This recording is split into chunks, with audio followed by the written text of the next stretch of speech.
너 같은 비린내 나는 기생충한테는 단돈 100원도 못 줘. 재산 분할 그딴 거 꿈도 꾸지 말고 그냥 맨몸으로 나가. 시어머니 박말순이 내 발치에 이혼합 비서를 집어 던지면서 한 말이에요. 아니, 10년이에요. 새벽 2시에 일어나서 의대생 남편 등록금이며 시어머니 명품 카드값까지 다 내 사업자 통장에서 빠져나갔는데 의사 면허 따자마자 돌아온 게 새 약혼자랑 마시는 샴페인 한 잔이더라고요. 손에 든 화로 박스가 그렇게 무거웠던 적이 없어요. 근데 저들이 한 가지 모르는 게 있었어요. 강남 그 아파트도 시어머니 카드도 남편 마이너스 통장 보증인도 전부 제 이름이었거든요. 77통의 부재중 전화는 그날 밤이 지나서야 울리기 시작했습니다. 안녕하세요, 시청자 여러분. 자, 그럼 의사 면허 이혼 통보로 시댁을 발칵 뒤집어 놓은 정서윤 씨의 사연, 지금 바로 시작합니다. 새벽 2시 수산시장의 차가운 공기가 제 얼굴을 때렸습니다. 저는 무릎까지 올라오는 검정 장화를 신고 핏물과 비늘이 말라붙은 앞치마를 단단히 동여맸죠. 10년째 매일 반복하는 일이지만 오늘은 손끝이 유난히 떨렸습니다. 오늘 오후 남편 강재현이 의사국가고시 합격자 발표를 받는 날이었거든요. 서윤아, 오늘 물건 좋은 거 좀 빼놨다. 광어 살아있는 거 2마리, 전복도 큰 놈으로 골랐어. 옆칸 박씨 아저씨가 스티로폼 박스 뚜껑을 열어 보이며 너스레를 떨었습니다. 아저씨, 진짜 고마워요. 우리 남편 오늘 발표나는 날이라 좀 잘 차려주려고요. 저는 박스 안 광어의 펄떡이는 꼬리를 보며 환하게 웃었죠. 아이고, 그 양반 이제 의사 사모님 되시겠네. 10년을 새벽같이 나와서 뒷바라지했으니 인제 좀 편해져야지. 박씨 아저씨가 거친 손으로 제 어깨를 툭툭 두드렸습니다. 편해지긴요. 저는 그냥 우리 재현 씨가 무시 안 받고 살았으면 좋겠어요. 저는 광어가 든 박스를 트럭 뒤편에 단단히 실으며 작게 답했어요. 다른 사람들은 저를 시장에서 알아주는 큰손이라고 부릅니다. 단골 식당만 100곳이 넘고 한 달 매출이 억 단위로 찍히는 중도메인이거든요. 하지만 시댁에서 저는 그저 비린내 나는 시장 며느리일 뿐이었습니다. 거래를 마무리하고 트럭에 시동을 거는데 핸드폰이 울렸습니다. 시어머니 박말순이었어요. 어머니, 저예요. 저는 핸들을 한 손으로 잡으며 전화를 받았죠. 너 어디야? 왜 이렇게 안 들어와?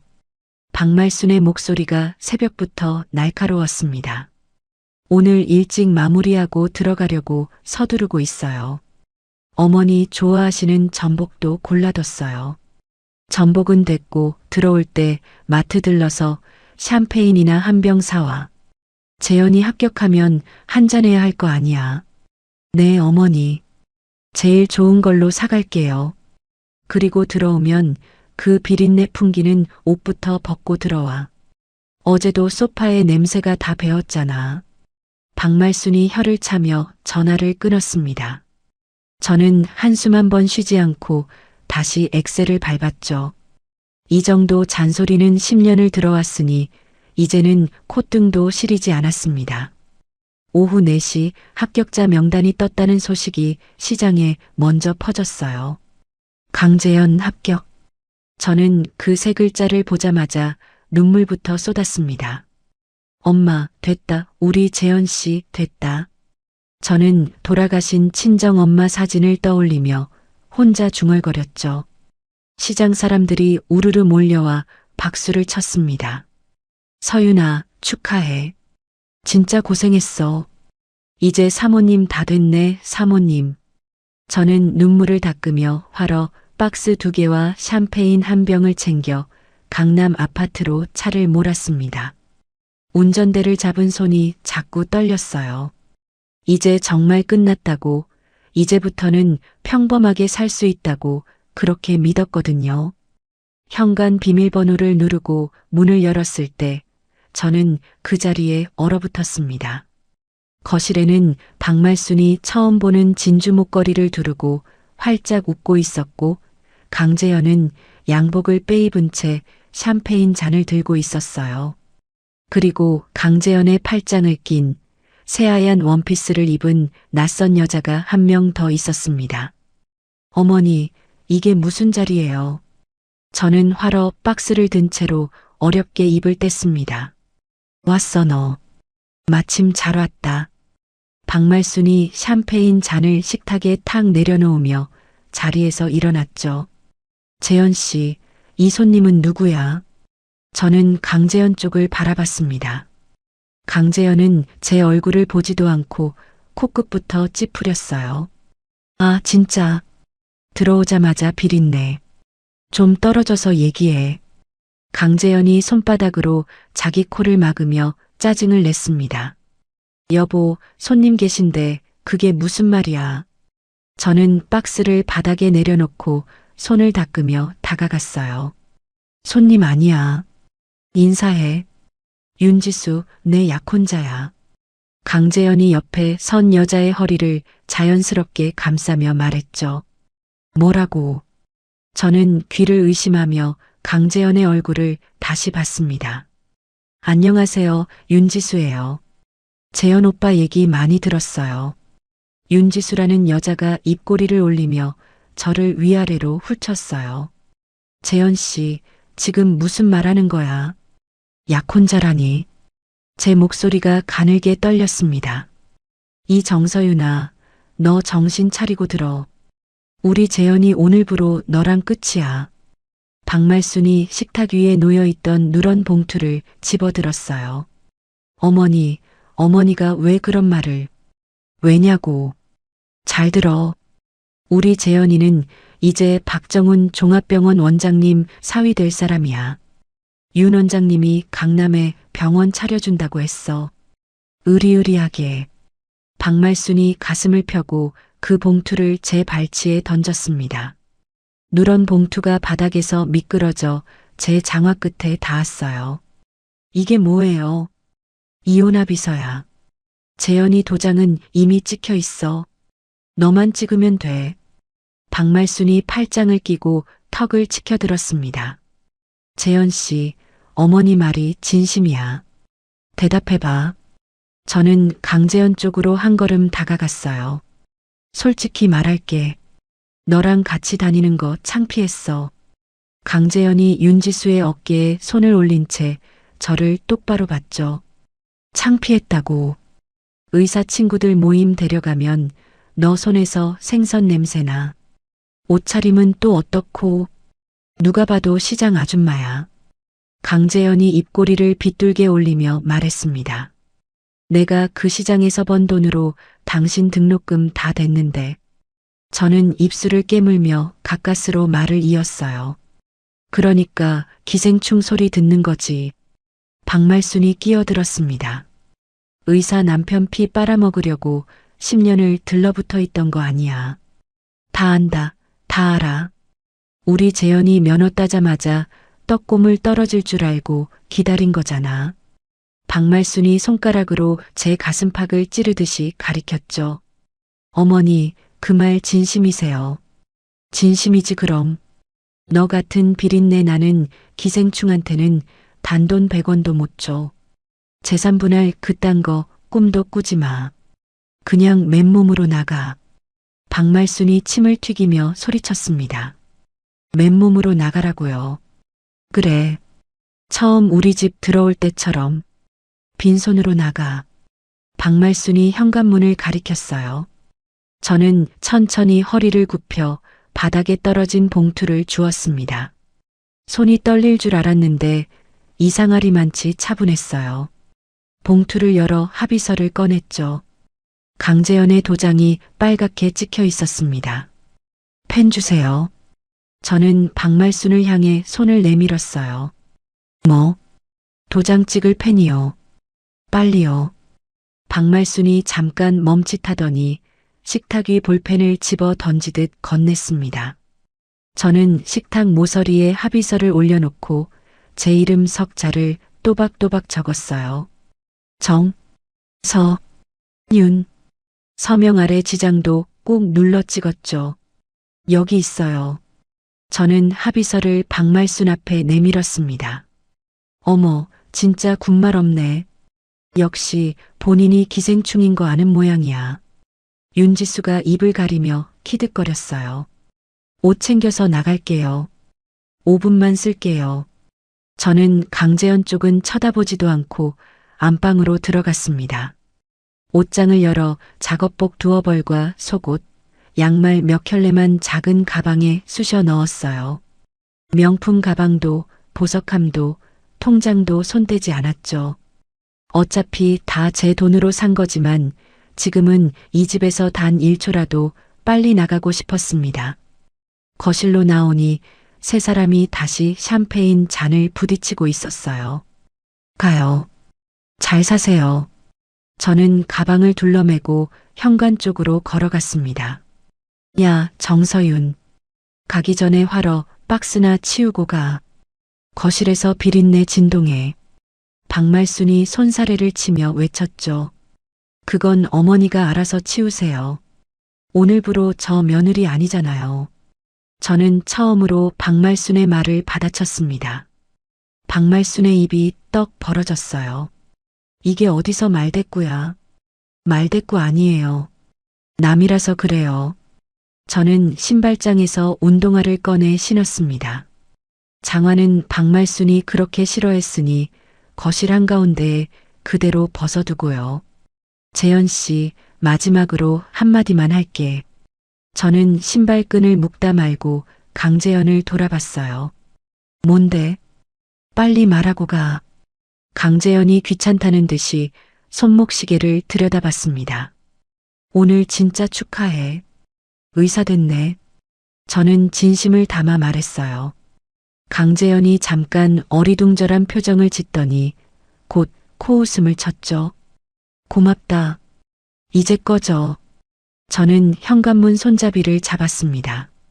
문을 열자 차가운 복도 바람이 얼굴을 스쳤어요. 뒤에서 셋이 다시 잔 부딪히는 소리가 들렸습니다.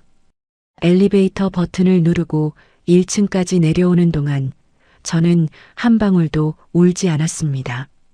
대신 핸드폰을 꺼내 시장거래처 변호사 김 변호사에게 문자를 보냈죠. 변호사님, 오늘 밤 안에 통화 가능하실까요?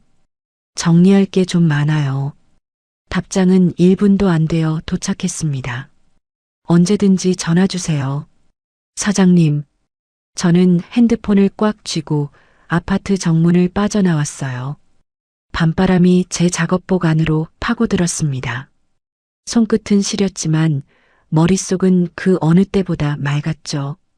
저들은 제가 빈손으로 나갔다고 좋아하고 있을 겁니다. 하지만 저들이 모르는 게 하나 있었어요. 저들이 누리던 모든 것의 진짜 주인이 누구인지 오늘 밤 안에 똑똑히 알게 될 거라는 사실을요. 아파트 단지에서 큰 길까지 걸어 나오는데 10분쯤 걸렸습니다. 저는 택시를 잡지 않고 일부러 걸었어요. 머릿속을 정리할 시간이 필요했거든요. 큰 길 모퉁이에 도착했을 때 시장 근처 모텔 간판에 불이 들어와 있는 게 보였습니다. 저는 망설임 없이 그쪽으로 발을 옮겼어요. 하룻밤이요. 조용한 방으로 부탁드려요. 저는 카운터 앞에 현금 5만 원을 내려놓으며 말했습니다. 6층 끝방 드릴게요. 짐은 그것뿐이에요. 50대쯤 되어 보이는 주인 아주머니가 제 작업복 차림을 흘끗 보더니 열쇠를 건넸죠. 네, 짐은 이게 다예요. 저는 짧게 답하고 엘리베이터에 올랐어요.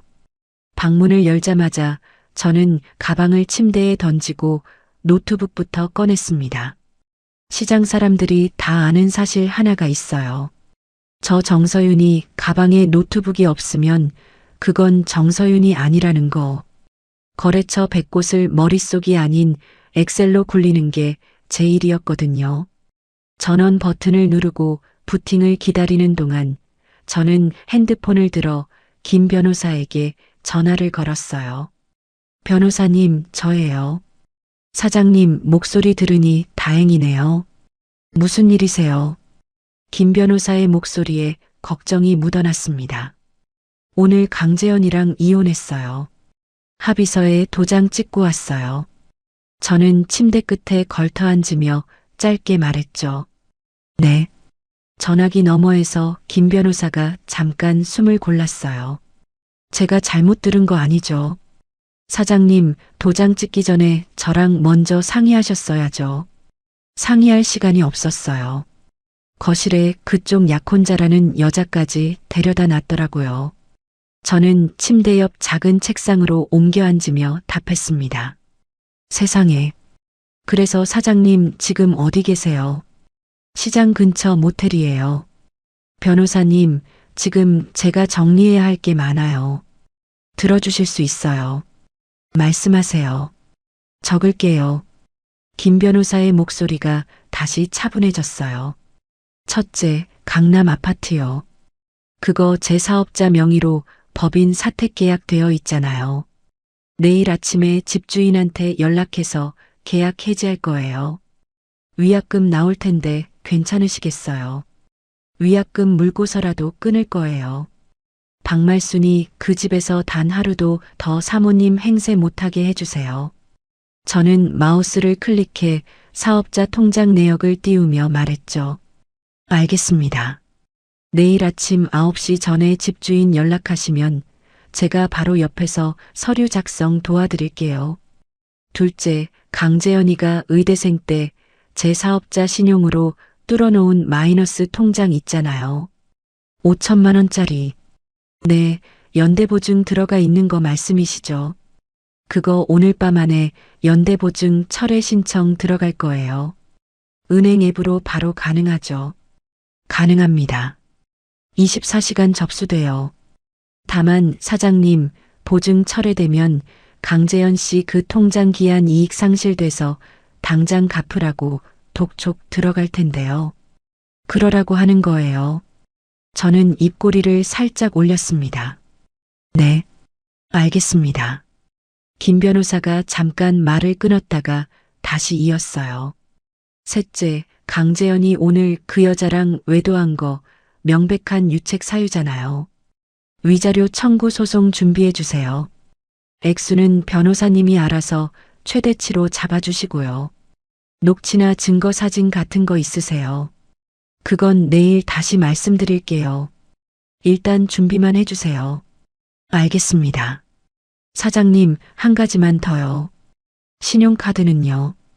저는 그 말에 화면을 다시 들여다봤어요. 박말순이 들고 다니던 카드 3장. 모두 제 사업자 통장에서 결제 대금이 빠져나가는 가족카드였습니다. 카드는 제가 지금 바로 정지시킬게요. 분실 신고로요. 좋은 생각이에요. 한도 축소보다는 분실 신고가 더 깨끗해요. 네. 변호사님, 오늘 늦은 시간에 죄송해요. 무슨 말씀이세요? 사장님 일은 새벽 4시여도 받습니다. 푹 주무세요. 전화를 끊고 저는 양손을 깍지 끼고 천장을 한번 올려다봤습니다. 머릿속이 너무 또렷해서 오히려 무서울 정도였어요. 저는 다시 핸드폰을 들었습니다. 카드사 콜센터 번호 3개를 차례로 눌렀죠. 네, 안녕하세요. 본인 확인 후 분실 신고 진행해 드릴게요. 첫 번째 카드사 상담사가 또박또박한 목소리로 말했어요. 카드 3장 전부 분실 신고 부탁드려요. 가족카드 3장 모두 분실 신고 처리해 드릴게요. 재발급은 안 하시는 거죠? 네, 안 해요.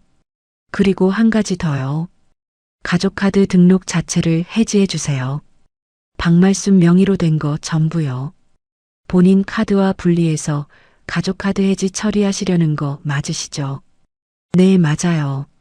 상담사가 키보드 두드리는 소리가 들렸어요. 처리 완료됐습니다. 박말순 고객님 카드는 이 시간부로 모든 가맹점에서 결제 거절됩니다. 저는 짧게 감사 인사를 하고 전화를 끊었습니다. 두 번째, 세 번째 카드사도 같은 방식으로 처리했죠. 시간을 보니 자정이 가까웠습니다. 다음은 마이너스 통장이었어요. 저는 노트북에서 은행 앱을 열고 공인인증서로 로그인했습니다. 연대보증 내역 메뉴를 찾는데 시간이 조금 걸렸지만 결국 강재현 이름이 떴어요. 강재현, 신용대출 5천만 원, 연대보증인 정서윤. 보증해지 신청. 저는 작게 중얼거리며 그 버튼을 눌렀습니다. 사유를 묻는 칸이 떴어요. 저는 잠깐 손가락을 멈췄다가 또박또박 타이핑했죠. 채무자와 혼인관계 종료. 협의 이혼 완료. 확인 버튼을 누르자 화면에 큰 글씨가 떴습니다. 연대보증 해지 신청이 접수되었습니다. 영업일 2일 오전 중 처리됩니다. 저는 그제야 등받이에 몸을 기대고 길게 숨을 내쉬었어요. 손목 시계를 보니 0시 30분이었습니다. 새벽 시장에 나가야 할 시간이 다가오고 있었지만 오늘은 부장에게 맡기기로 했어요. 저는 곧장 집주인 정 사장님께 문자를 남겼습니다. 사장님, 늦은 시간 죄송해요. 강남 아파트 법인 사태건으로 내일 아침 일찍 통화 가능하실까요? 계약 조기 해지 의사 전달 드립니다. 발송 버튼을 누르자마자 답장이 왔어요. 정 사장님은 원래 새벽잠이 없는 분이셨거든요. 서윤 사장님, 무슨 일 있어요? 6시쯤 전화 주세요. 위약금은 협의합시다. 저는 답장을 보지 않고 핸드폰을 책상에 엎어두었습니다. 샤워를 하고 나오니 거울 속 제 얼굴이 보였어요. 화장기 하나 없는 얼굴, 손등에 베인 칼자국 몇 개, 손톱 밑에 낀 비늘 자국까지. 이 얼굴이 박말순이 그렇게 무시하던 얼굴이었습니다. 저는 거울 속 저에게 처음으로 말을 걸었어요. 고생했어, 정서윤. 목이 잠깐 메었지만 눈물은 나오지 않았습니다.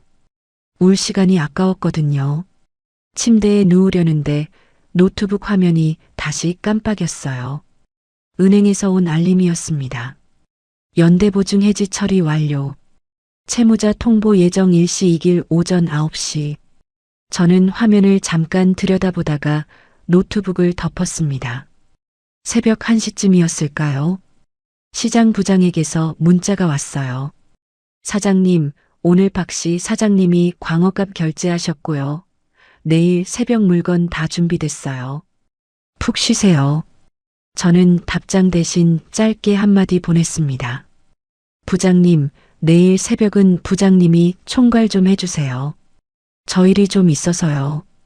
네 사장님, 걱정 마세요. 10년을 같이 일한 부장님이었어요. 이 사람 하나만큼은 저보다 시장 돌아가는 사정을 더 잘 알았죠.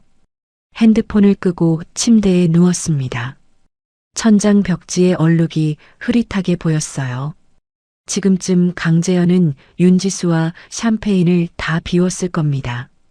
박말수는 내일 미용실 갈 옷을 고르고 있을 거고요. 세 사람 모두 제가 빈손으로 길거리에 나앉았다고 믿고 있겠죠. 저는 천장을 보며 작게 웃었습니다. 빈손이라. 그 말이 그렇게 우습게 들린 적이 없었어요. 이불을 끌어당기며 눈을 감았습니다. 내일 오전 9시. 그 시간이 되면 강남의 그 집에서 어떤 소리들이 울릴지 저는 굳이 상상할 필요도 없었어요. 이건 복수가 아니에요. 그저 제 것을 제자리에 돌려놓는 일일 뿐이었습니다. 핸드폰 진동이 한 번 더 울렸어요. 정 사장님의 추가 문자였습니다. 서윤 사장님, 그 집 보증금 반환은 사장님 사업자 계좌로 바로 쏠게요. 위약금은 제가 안 받을 테니까 너무 걱정 마요. 저는 그 문자를 한참 들여다보다가 답장을 보냈습니다. 사장님, 위약금은 받으셔야 해요. 대신 부탁 하나만 들어주세요.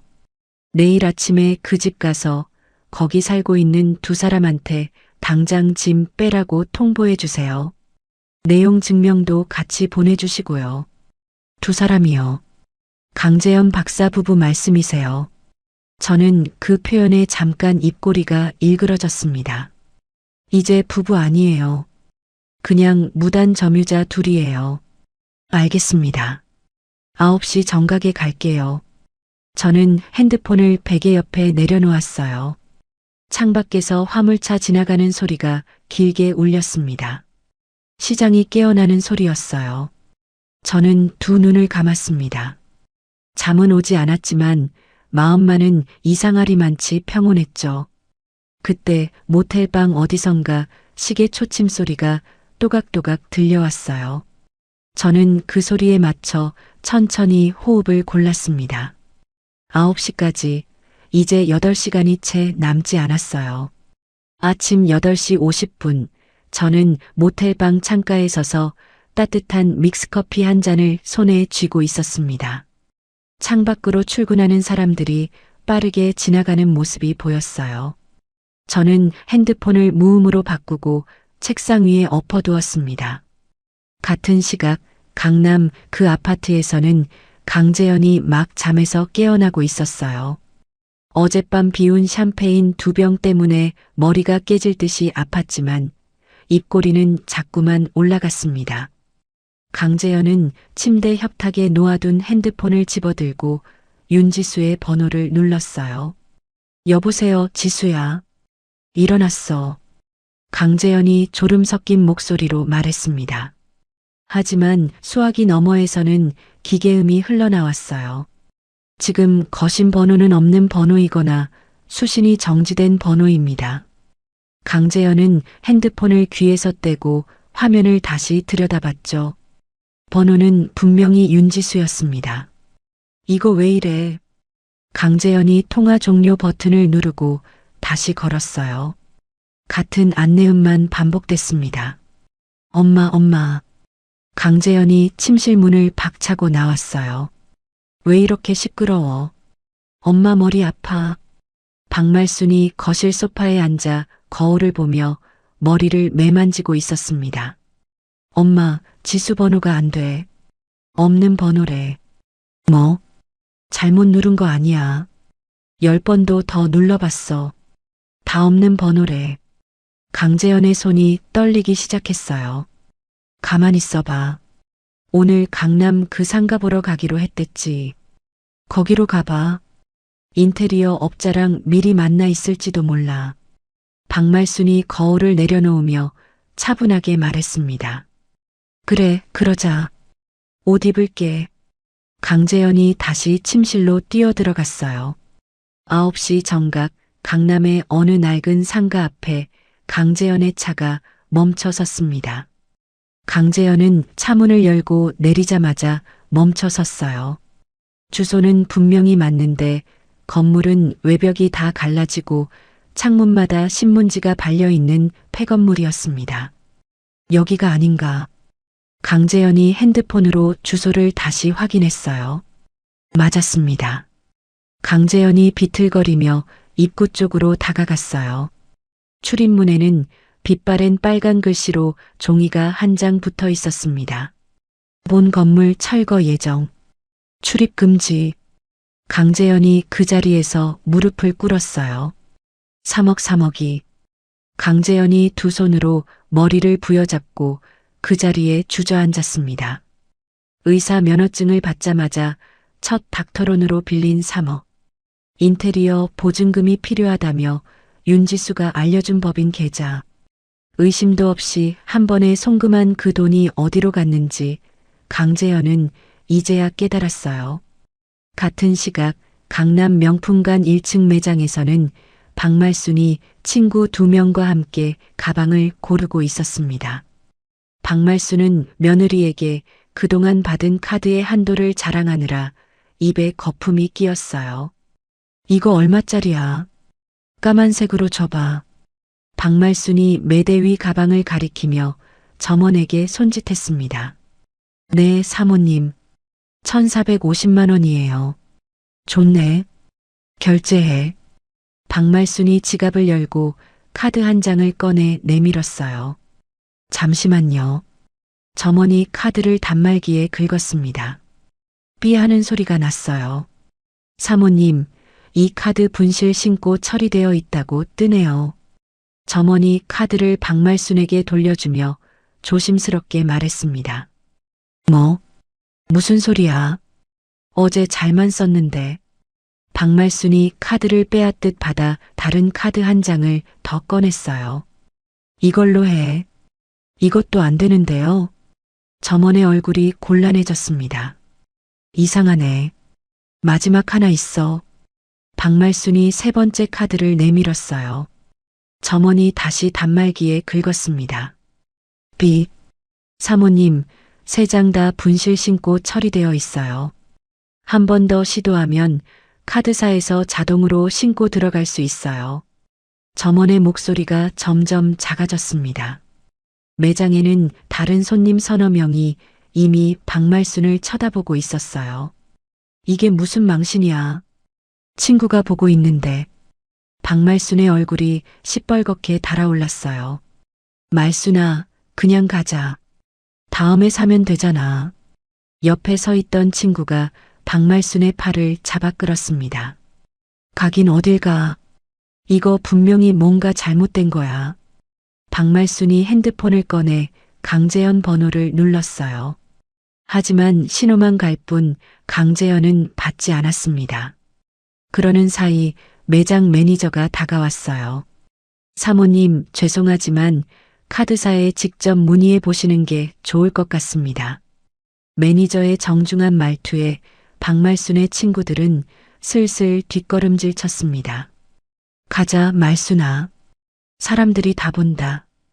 박말순은 결국 빈손으로 매장을 나왔어요.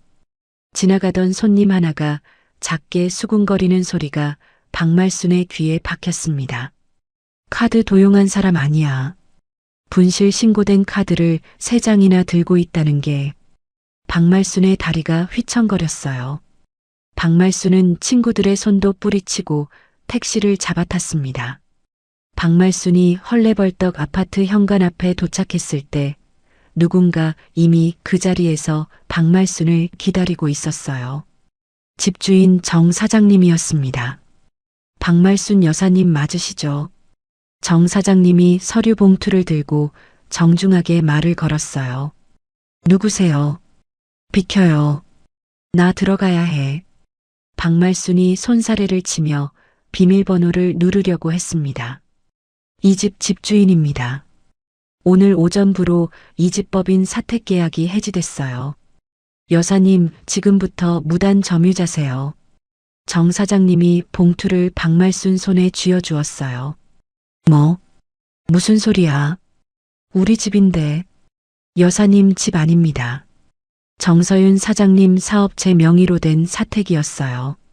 아내 짐 정리해서 오늘 저녁 안에 나가주셔야 해요. 안 그러면 내용 증명 보내고 강제 집행 들어갑니다. 정 사장님의 말투는 부드러웠지만 단호했습니다. 강제 집행? 누구한테 강제 집행을 해? 박말순이 봉투를 바닥에 던졌어요. 정 사장님은 한숨을 쉬며 봉투를 다시 주워 손잡이에 걸어두고 엘리베이터를 탔습니다. 박말순이 떨리는 손으로 비밀번호를 누르고 문을 열었을 때 거실 식탁 위에 있던 강재현의 핸드폰이 길게 울리고 있었어요. 박말순이 핸드폰을 집어들었습니다. 국민은행 여신팀이라고 떴어요. 여보세요. 강재현 고객님 본인 되십니까? 본인 어머니예요. 무슨 일인데요? 강재현 고객님 마이너스 통장 5천만 원 건으로 연락드렸습니다. 연대보증인 정서윤님께서 보증해지 신청을 하셨고 오늘 오전 9시 부로 처리 완료됐어요.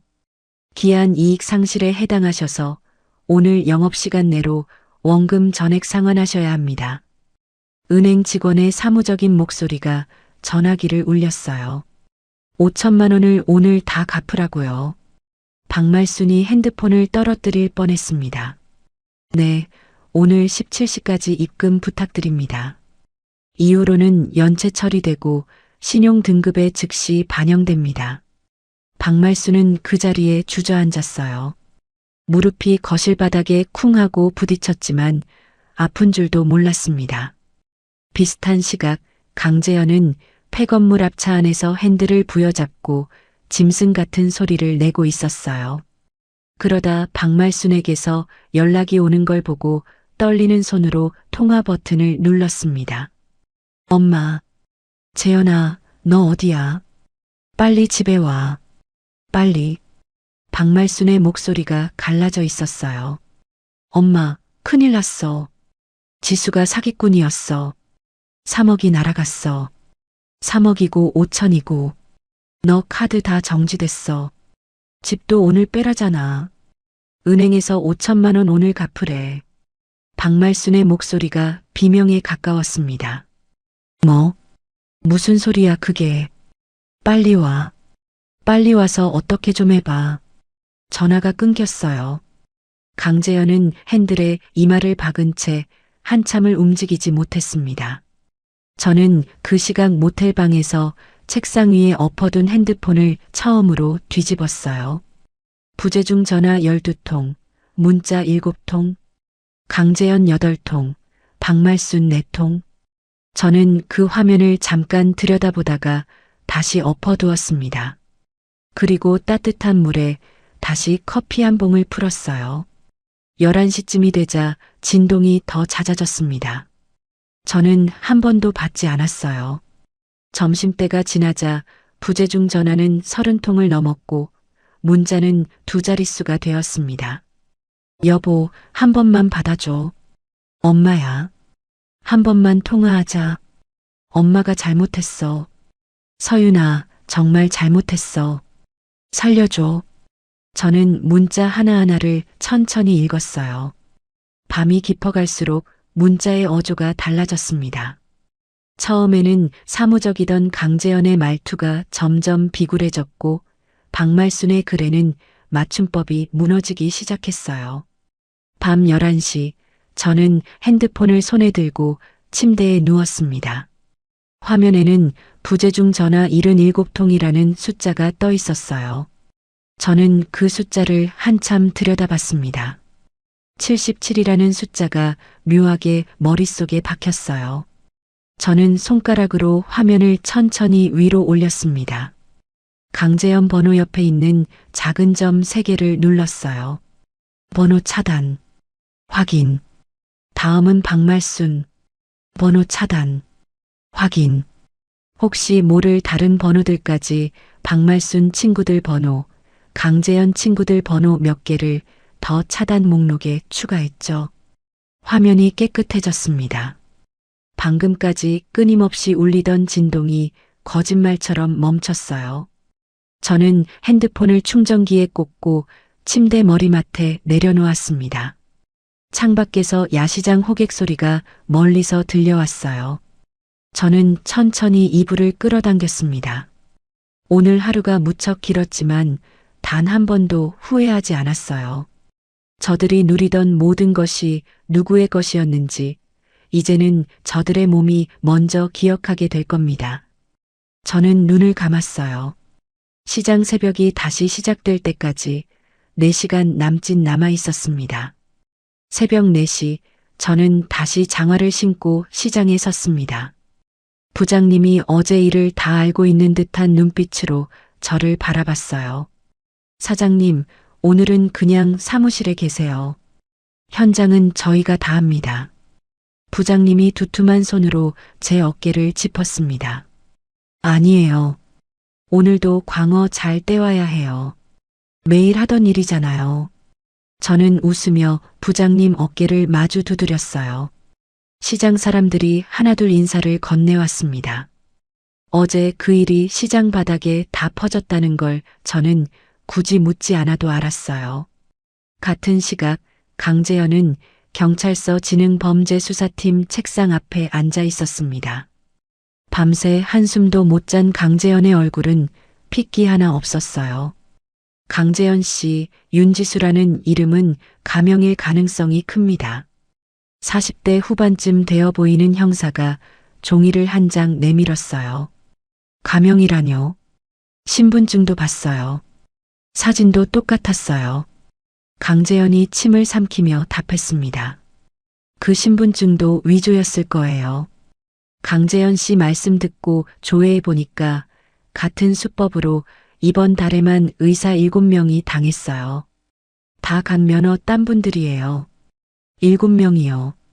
강재현의 손이 책상 위에서 떨렸어요. 피해 금액 합치면 20억이 넘습니다. 주범은 이미 사흘 전에 인천공항에서 출국한 정황이 잡혔어요. 동남아 쪽으로 빠진 것 같습니다. 그럼 제 돈은요? 솔직히 말씀드릴게요. 회수 어렵습니다. 그쪽 일당이 대포통장 수십 개를 돌려가며 자금 세탁한 정황도 같이 잡혀서요. 송금하신 그 계좌도 보이스피싱 자금 세탁에 쓰인 통장이에요. 형사가 안경을 고쳤으며 차분하게 말했습니다. 형사님, 그게 무슨 말씀이에요? 저는 그냥 개원 자금 보낸 건데요.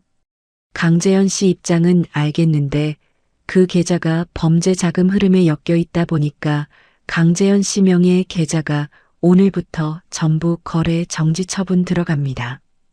의심 거래 흐름 확인될 때까지요. 강재현의 입술이 새파랗게 질렸어요.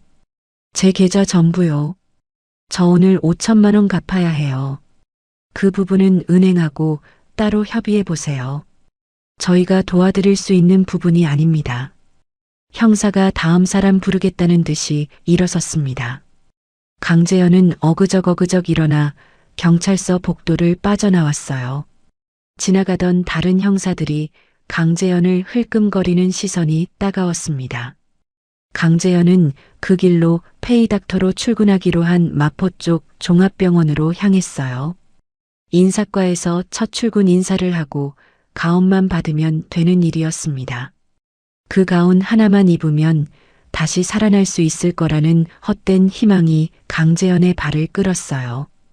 병원 로비에 들어선 강재현의 발걸음이 멈췄습니다. 인사과 입구 앞에 검은 점퍼를 입은 남자 셋이 서서 큰 소리를 내고 있었어요. 강재현 박사 어디 갔어? 빨리 끌고 와. 가장 덩치 큰 남자가 인사과 직원을 향해 손가락질을 했습니다. 선생님, 여기는 병원이세요. 진정하시고 일단 나가시죠. 여직원이 떨리는 목소리로 사정을 했어요. 진정은 무슨, 어제 빌린 돈 안 갚고 잠수 탄 놈인데. 너희 병원 이미지 망신당하기 전에 빨리 내놓아. 강재현은 그 자리에 얼어붙었습니다. 3억 빌린 1금융권 닥터론과는 다른 곳이었어요. 며칠 전 인테리어 잔금 핑계로 윤지수가 또 한 군데서 사채를 끌어쓰라고 부추긴 게 있었거든요. 강재현은 그 액수가 얼마였는지 정확히 기억도 못했습니다. 저기 강재현이 작게 입을 열었어요. 점퍼 차림의 남자들이 일제히 강재현 쪽으로 고개를 돌렸습니다. 강재현이네요. 잘 만났다. 남자 셋이 성큼성큼 강재현 쪽으로 다가왔어요. 여기서 이러시면 안 됩니다. 인사과 과장이라는 사람이 종종 걸음으로 뛰어나왔습니다. 과장님, 저 강재현이에요. 오늘 첫 출근. 강재현이 인사과 과장 쪽으로 도움을 청했어요. 강재현 선생님, 죄송합니다. 저희도 방금 본사에서 연락을 받았어요. 강 선생님 채용건 오늘 부로 취소됐습니다. 인사과 과장의 얼굴에 미안한 기색이 한 점도 없었어요. 왜요? 왜 갑자기? 이유는 본사에 직접 확인하시고요. 죄송하지만 지금 이 자리는 일단 정리해 주셔야겠습니다. 환자분들이 보고 계세요. 인사과 과장이 강재현의 어깨를 떠밀듯 로비 바깥으로 내보냈습니다. 점퍼 차림 남자들이 강재현을 졸졸 따라 나왔어요.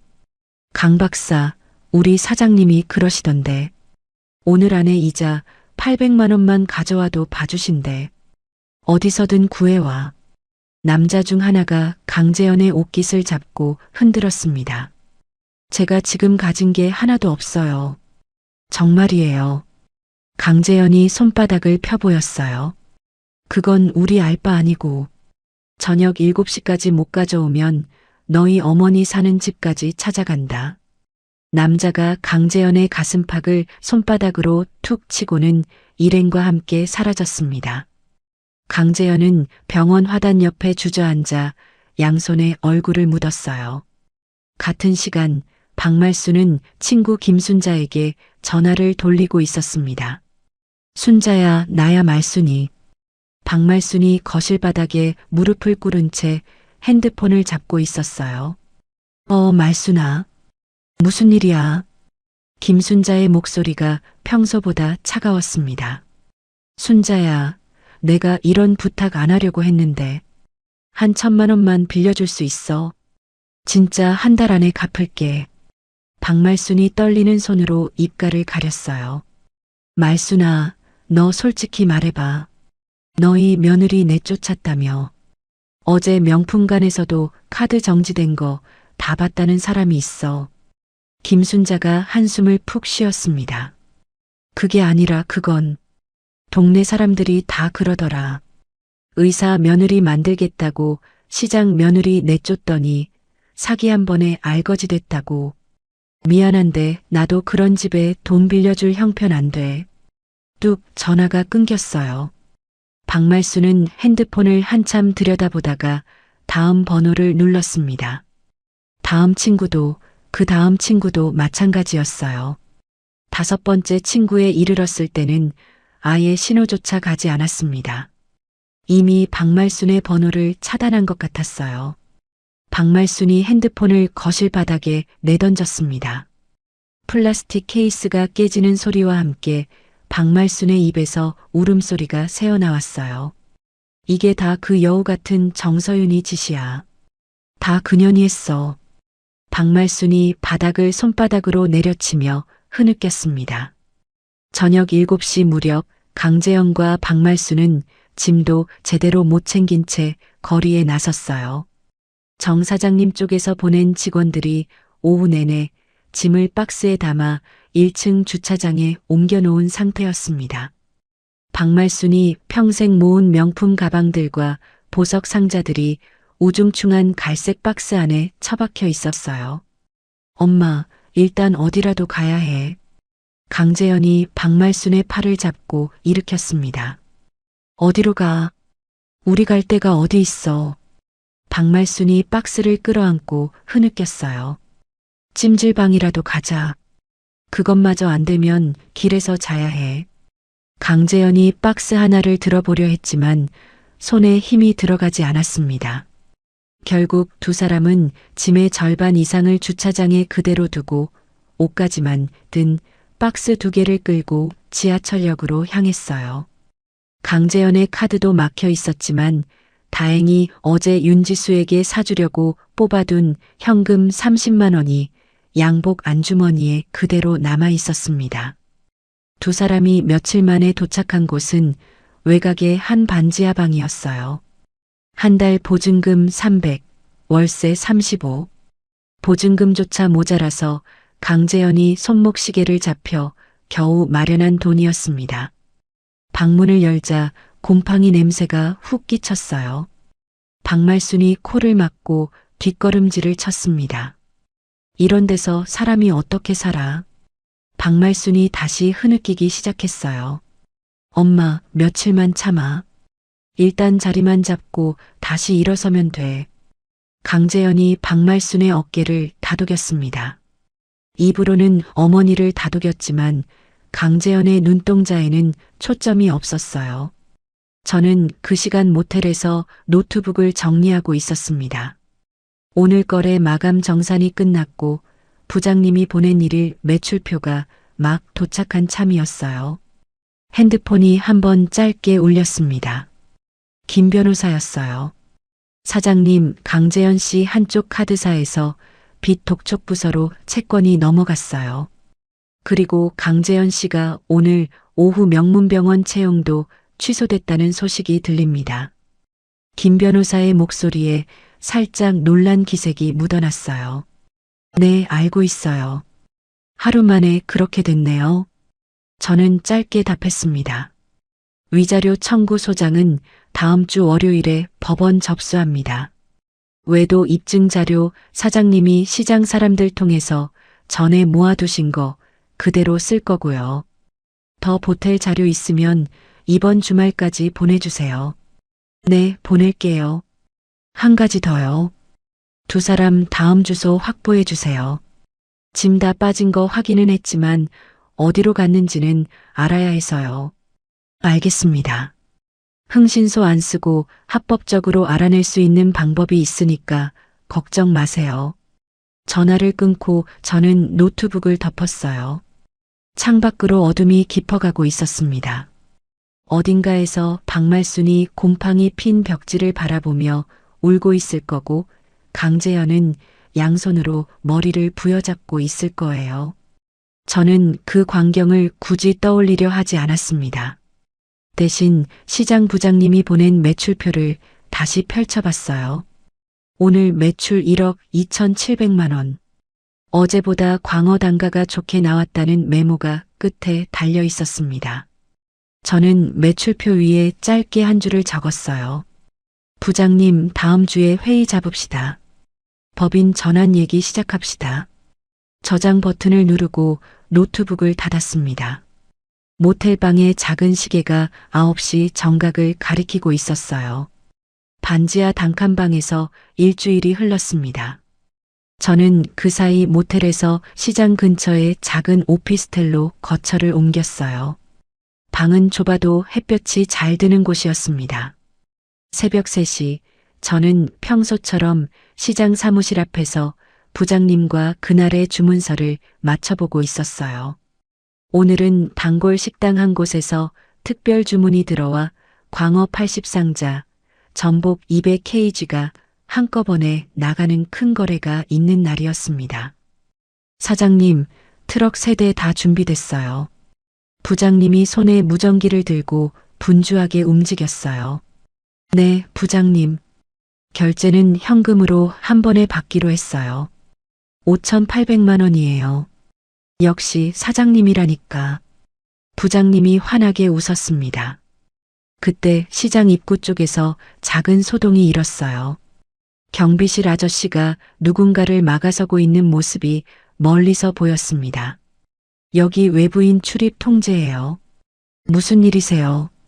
경비실 아저씨의 목소리가 시장 골목에 울렸어요. 우리는 정서윤 사장 가족이에요. 좀 들여보내주세요. 박말순의 목소리였습니다. 저는 들고 있던 주문서를 부장님께 건네며 한 발 앞으로 나섰어요. 사장님, 제가 처리할게요. 부장님이 제 앞을 막아섰습니다. 아니에요, 부장님. 제가 직접 갈게요. 저는 부장님의 어깨를 가볍게 두드리고 입구 쪽으로 걸어갔어요. 한 발 한 발 다가가는 동안 머리에서 지난 일주일이 빠르게 지나갔습니다. 77통의 부재중 전화, 사정하던 문자, 그리고 이혼아 비서를 던지던 그날 박말순의 표정까지. 입구 앞에 도착했을 때 저는 두 사람을 한눈에 알아봤어요. 얇은 점퍼를 걸친 박말순과 양복 바지에 검은 점퍼만 걸친 강재현이었습니다. 박말순의 머리는 며칠 동안 감지하는 듯 떡져 있었고 강재현의 턱에는 까칠한 수염이 자라 있었어요. 아저씨, 들여보내주세요. 제 손님이에요. 저는 경비 아저씨에게 가볍게 말했습니다. 네, 사장님. 경비 아저씨가 비켜서자마자 박말순이 비틀거리며 제 쪽으로 다가왔어요. 서윤아. 박말순이 저를 보자마자 무릎부터 꺾었습니다. 시장 바닥은 새벽물 청소 때문에 얼음이 살얼음처럼 끼어 있었어요. 박말순의 얇은 바지가 그 물기에 그대로 닿았습니다. 어머니, 일어나세요. 사람들 봐요. 저는 한 발 뒤로 물러섰어요. 서윤아, 한 번만 살려줘. 내가 늙어서 노망이 났었나 봐. 한 번만 봐줘. 박말순이 두 손으로 제 장화목을 부여잡고 흔들었습니다. 얼음 섞인 물이 박말순의 손등 위로 흘렀어요. 어머니, 손 놓으세요. 더 추워요. 저는 차분하게 말했습니다. 내가 잘못했다. 우리 재현이 좀 살려줘. 빚이 너무 많아. 사채업자들이 매일 밤 문 두드려. 박말순의 입에서 입김이 하얗게 번졌어요. 그 옆에 서 있던 강재현이 그제야 한 발 다가왔습니다. 서윤아. 강재현이 입을 열었어요. 저는 강재현 쪽으로 천천히 고개를 돌렸습니다. 왜? 저는 짧게 답했어요. 우리 부부로 살았던 정 생각해서 이자만이라도 좀 막아주면 안 되겠어. 강재현이 두 손을 모아 비비며 말했습니다. 부부로 살았던 정. 저는 그 말을 그대로 되씹었어요. 그래. 10년이잖아. 같이 산 게. 강재현의 목소리에 떨림이 묻어났습니다. 강재현. 10년 동안 너 입에서 들은 말 중에 제일 우스운 말이 그거야. 저는 두 발을 단단히 디뎠어요. 뭐? 부부로 산 정이라는 거. 너 의대 등록금 누구 돈으로 냈지? 너 양복은 누가 다 사다 줬지? 너 입에 들어간 도시락 반찬은 누가 새벽 시장에서 직접 골라 만든 거지? 저는 강재현의 눈을 똑바로 봤습니다. 그건 알아. 안다고. 미안하다고 말하잖아. 강재현이 고개를 떨궜어요. 비린내 난다고 한 건 누구야? 시장 며느리라고 친구들 앞에서 창피하다고 한 건 누구고? 새 약혼자 데려다 거실에서 샴페인 따게 한 사람은 누구야? 저는 한 발 더 가까이 갔습니다. 미안해. 정말 미안해.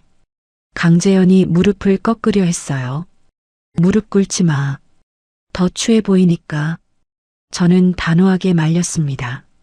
서윤아. 박말순이 다시 제 다리를 부여잡았어요. 어머니, 손 놓으세요. 한 번만 더 말씀드려요. 내가 카드 정지된 거 명품관에서 망신당했을 때, 그때 내가 얼마나 비참했는지 너 알아. 박말순이 흐느꼈습니다. 어머니, 그 비참함의 100분의 1이라도 제가 10년 동안 어머니 집에서 느꼈던 거랑 비교가 될까요? 저는 박말순의 두 손을 천천히 떼어냈어요. 서윤아, 한 번만 봐줘. 우리 재현이 의사 노릇 다시 할 수 있게만 도와줘. 평생 너한테 갚을게. 박말순이 다시 손을 뻗었습니다. 어머니, 이제 두 분한테는 며칠 안에 법원에서 우편 한 통이 갈 거예요. 저는 박말순의 손이 닿지 않는 거리로 물러섰어요. 우편이 뭐냐? 박말순이 떨리는 목소리로 물었습니다. 위자료 청구 소장이요. 그게 어떤 종이인지는 변호사 만나면 자세히 설명 들으실 수 있을 거예요. 서윤아, 우리 변호사 살 돈도 없어. 강재현이 끼어들었어요. 그건 강재현 사정이지. 내 사정 아니야.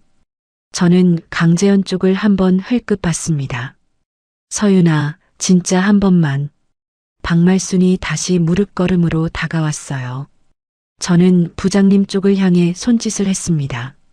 부장님과 시장 직원 2명이 빠르게 다가왔어요. 부장님, 이분들 시장 밖으로 모셔다 드리세요. 영업 방해 안 되게요. 저는 또박또박 말했습니다. 네, 사장님. 부장님이 강재현의 팔을 잡았어요. 강재현이 본능적으로 부장님의 손을 뿌리치려 했지만 부장님의 손은 두툼했습니다. 이거나 우리 부부 얘기 중인데. 강재현이 큰 소리를 냈어요. 이혼하셨다면서요? 부부 아니잖아요. 부장님이 차분하게 받아쳤습니다. 주변에서 새벽 일을 하던 상인 서너 명이 손을 멈추고 그 광경을 보고 있었어요. 저게 그 의사 사위라는 놈이야. 역한 박씨 아저씨가 일부러 들으라는 듯 큰 소리로 말했습니다. 그래, 며느리 비린내 난다고 내쫓은 그 양반. 생선 손질하던 김씨 아주머니가 받았어요. 그래 놓고 사기당하니까 이제 와서 며느리한테 살려달라고 왔구먼. 생선 씻은 양동이를 들고 지나가던 다른 상인이 혀를 찼습니다. 그러더니 그 양동이를 박말순의 발치 쪽에 한번 휙 뿌렸어요. 구정물이 박말순의 바짓단을 적셨습니다. 뭐예요? 사람한테 이게 뭐하는 짓이에요? 박말순이 비명을 질렀어요. 손님 잘못 골라서 죄송합니다. 사모님. 우리 시장에서는 비린내 좋아하는 사람만 환영해요. 생선 양동이를 든 그 사람이 또박또박 답했습니다. 주변 상인 너덧이 손뼉을 쳤어요. 부장님, 천천히 모셔다 주세요. 사람 다치지 않게요. 저는 부장님께 한 번 더 당부했습니다. 네, 사장님. 알아서 잘 모실게요. 부장님과 직원 2명이 강재현과 박말순을 시장 입구 밖으로 천천히 밀어냈어요. 박말순은 끝까지 제 이름을 부르며 흐느꼈고 강재현은 고개를 푹 숙인 채 끌려나갔습니다. 시장 입구 바깥 살얼음이 낀 웅덩이 옆에 2 사람이 떨궈졌어요. 박말순이 그 자리에 주저앉아 울었고 강재현은 손바닥으로 얼굴을 가린 채 어깨를 들썩였습니다. 강재현 씨, 한 가지만 알고 가요. 저는 입구 안쪽에서 한마디를 던졌어요. 뭔데? 강재현이 손을 내리고 저를 봤습니다. 내가 어머니랑 너한테서 빼앗은 거 단 한 가지도 없어. 다 원래 내 거였어. 잠깐 빌려준 거 돌려받은 것뿐이야. 저는 그 말을 끝으로 등을 돌렸어요. 뒤에서 박말순의 울음소리가 계속 들렸지만 저는 한 번도 돌아보지 않았습니다. 사무실로 돌아오는 동안 시장 사람들이 저를 향해 가볍게 고개를 끄덕여줬어요. 사무실에 들어와 자리에 앉으니 핸드폰이 한번 짧게 울렸습니다. 김 변호사의 문자였어요. 사장님, 2분 주소 확인됐고요. 오늘 위자료 청구 소장이랑 강재현 씨 통장 가압류 신청, 박말순 여사 통장 가압류 신청까지 같이 법원에 접수했어요. 다음 주 안에 인용 결정 날 것 같습니다. 저는 답장을 짧게 보냈어요. 네, 변호사님.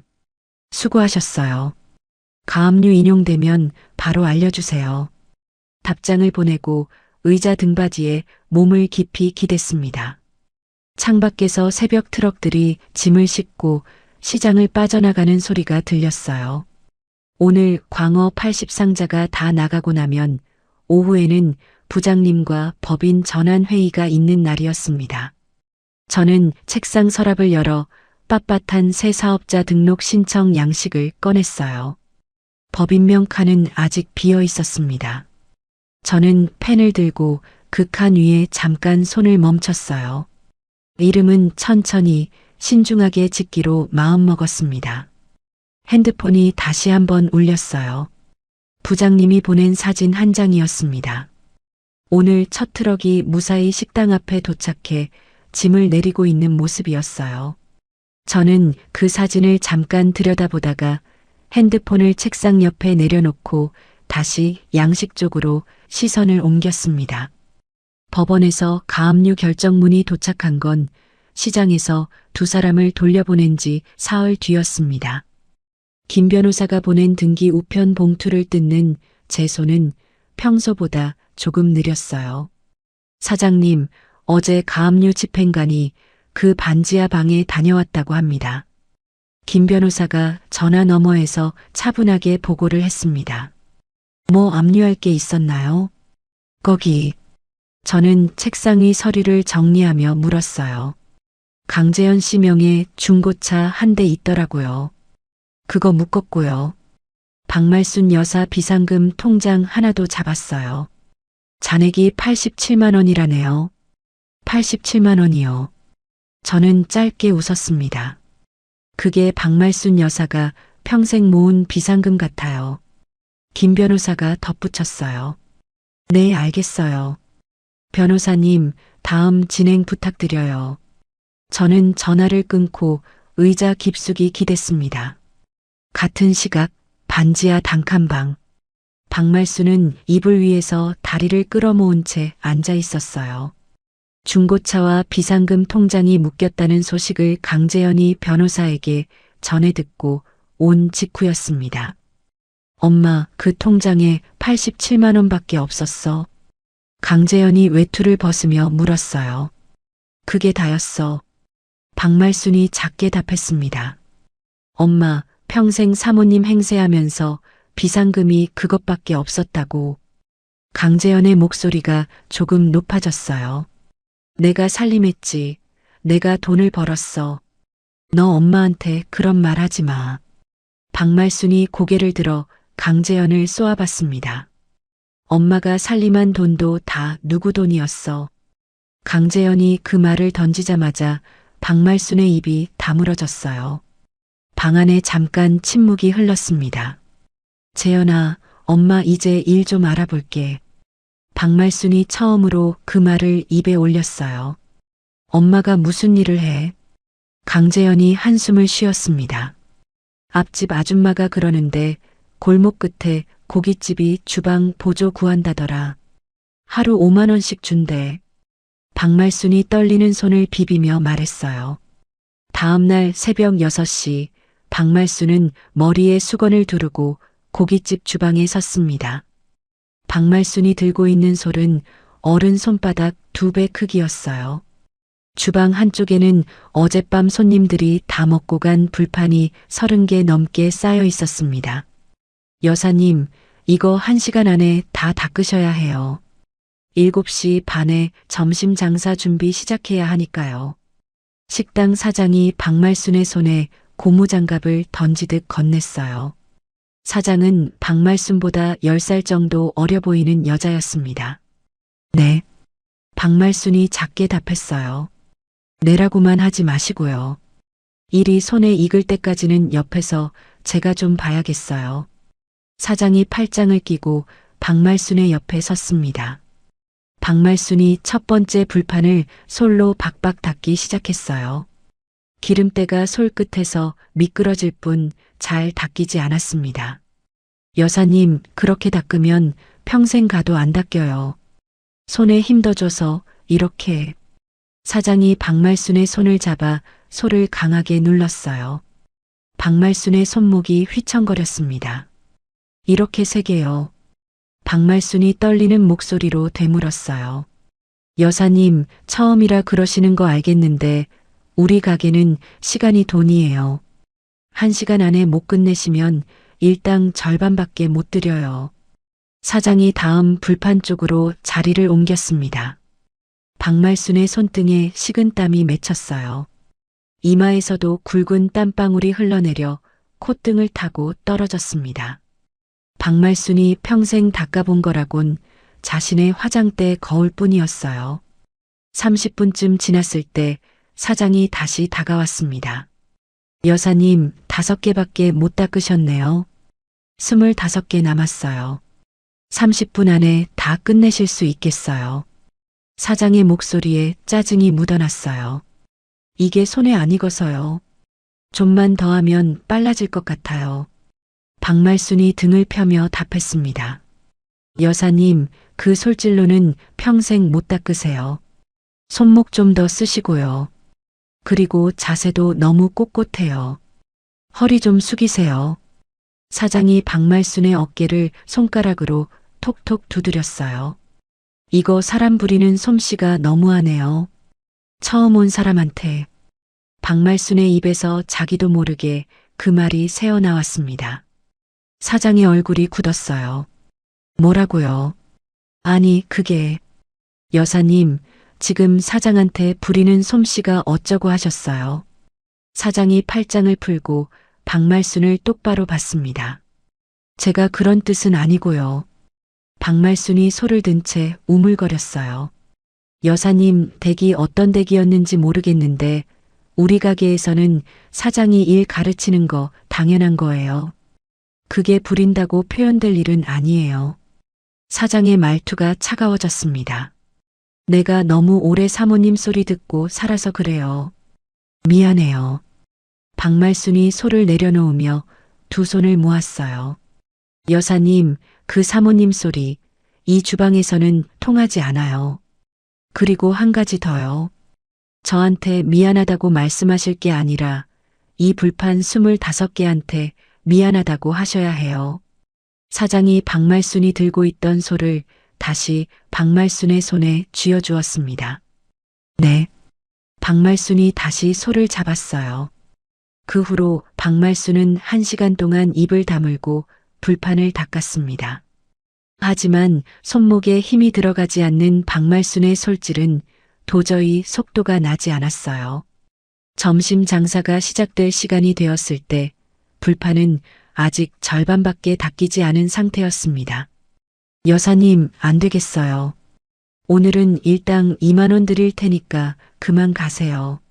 사장이 카운터에서 10,000원짜리 2장을 꺼내 박말순의 손에 쥐어주었어요. 내일 또 나와도 돼요. 박말순이 떨리는 목소리로 물었습니다. 여사님, 솔직히 말씀드릴게요. 우리 가게랑은 안 맞으시는 것 같아요. 다른 데 알아보세요. 사장이 차분하게 답했어요. 박말순이 고무장갑을 벗어 식당 한쪽 의자에 올려두었습니다. 박말순의 손가락이 물에 퉁퉁 불어 있었어요. 박말순이 10,000원짜리 2장을 손에 쥔 채 식당 문을 나섰습니다. 같은 시각 강재현은 시내 어느 작은 종합병원 인사과에 앉아 있었어요. 이력서를 들고 찾아간 곳이 벌써 5번째였습니다. 강재현 선생님, 면허 자체는 살아있으세요. 인사과 직원이 모니터를 보며 말했어요. 네, 면허는 살아있어요. 그러니까. 근데 신원조회에 사기 사건 관련 수사 흔적이 떠요. 본인이 피해자라고는 해도 저희 같은 종합병원에서는 이런 거 한 점이라도 있는 사람은 일단 보리로 돌립니다. 직원이 안타까운 표정을 지었습니다.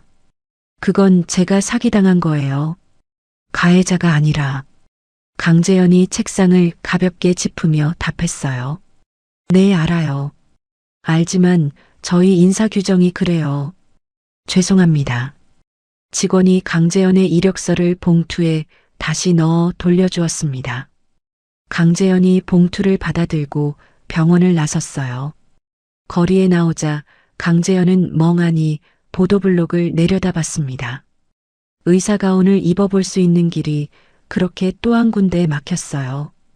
밤 9시 두 사람은 반지하 방에서 서로 등을 돌린 채 앉아 있었습니다. 박말순의 손에는 10,000원짜리 2장이 그대로 들려 있었어요. 엄마, 그게 다야. 강재현이 박말순의 손을 가리켰습니다. 오전에 2시간 일하고 받은 거야. 박말순이 작게 답했어요. 내일은 못 나간대. 다른 데 알아봐야 한다고. 박말순의 어깨가 떨렸습니다. 엄마가 무슨 다른 데를 알아봐. 그 손으로. 강재현이 박말순의 손을 잡아 끌어다 봤어요. 박말순의 손가락은 아직도 불어 있었고 손등에 작은 상처가 2개 생겨 있었습니다. 재현아. 박말순이 손을 빼며 입을 열었어요. 왜? 엄마가 평생 손에 물 묻혀본 적이 없어. 너 알지? 박말순의 목소리가 잠겨 있었습니다. 알아, 엄마. 강재현이 무릎 위에 손을 올려놓았어요. 근데 오늘 그 사장년이 그러더라. 손에 힘줘서 닦으라고. 내가 그 말을 듣는 순간 정서윤이가 생각났어. 박말순이 천장을 올려다보며 말했습니다. 엄마, 그 이름 입에 올리지 마. 왜? 왜 안 돼? 그 이름 들으면 견딜 수가 없어. 강재현이 두 손으로 얼굴을 가렸어요. 재현아, 정서윤이가 매일 새벽 그 비린 손으로 너 의대 등록금 다 댔어. 엄마 명품 가방도 다 그 손이 사준 거였어. 박말순이 천천히 말했습니다. 엄마, 그만해. 엄마가 오늘 처음 알았어. 그 비린내 나는 손이 얼마나 무거운 손이었는지. 박말순의 눈에서 눈물이 한 방울 흘러내렸어요.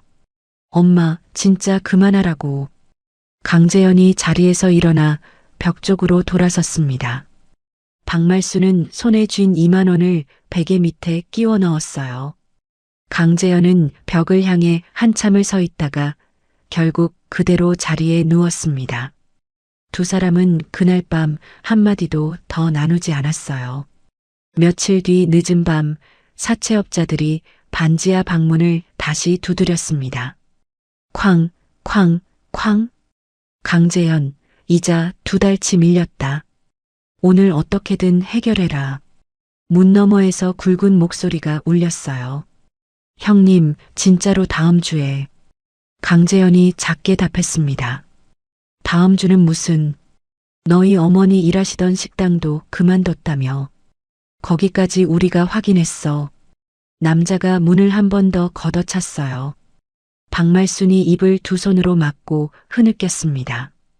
강재현이 박말순을 한 번 끌어안았어요. 박말순의 몸이 사시나무처럼 떨렸습니다.